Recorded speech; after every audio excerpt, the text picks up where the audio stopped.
আপনি জানেন যে আমি দেখতে পাচ্ছি না, সো আপনি চাইলেই কিন্তু মাটি কেটে জন বেছে খেতে পারেন, কিন্তু আমি কিন্তু সেই সুযোগ নেই। প্রতিবন্ধীরা এই দেশের সব জায়গায় সর্বক্ষেত্রে অবহেলিত।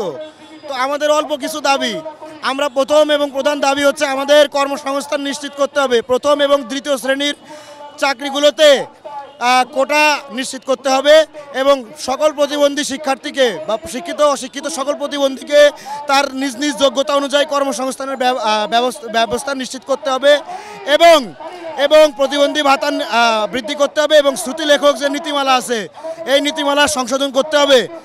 আমাদের এই অল্প কিছু দাবি আমরা নিয়ে এখানে আন্দোলনরত হয়েছি, কিন্তু তাও এই প্রশাসন আমাদের এই দাবি পূরণ করছে না। এবং সবথেকে লজ্জার বিষয়, পুলিশ আমাদেরকে এই প্রতিবন্ধী শিক্ষার্থীদেরকে হামলা করে মেরে তাদেরকে আহত করে দিয়েছে। দেখুন এই যে ব্যারিকেডগুলো দিয়েছে, কত বড় নির্দয় হলে এরকম তার কাটা যুক্ত ব্যারিকেড দেওয়া যেতে পারে। আপনি জানেন যে আমি দেখতে পাচ্ছি না, সো আপনি চাইলেই কিন্তু মাটি কেটে জন বেছে খেতে পারেন, কিন্তু আমি কিন্তু সেই সুযোগ নেই। আমি কষ্ট করে আমি জীবনে এফোর্ট দিয়ে পড়ালেখা করেছি।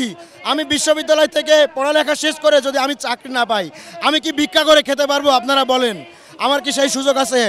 আত্মসম্মানের জায়গা তো এই রাষ্ট্র, এই দেশ আমাকে তৈরি করে দিয়েছে, তাহলে এখন তারা কেন আমাদের কর্মসংস্থান দিচ্ছে না? এটা আমার একটা প্রশ্ন থাকলো। আমার নাম সিদ্ধার্থ মিস্ত্রি, আমি চট্টগ্রাম বিশ্ববিদ্যালয়ে পড়াশোনা করছি, বাংলা বিভাগ। হ্যাঁ।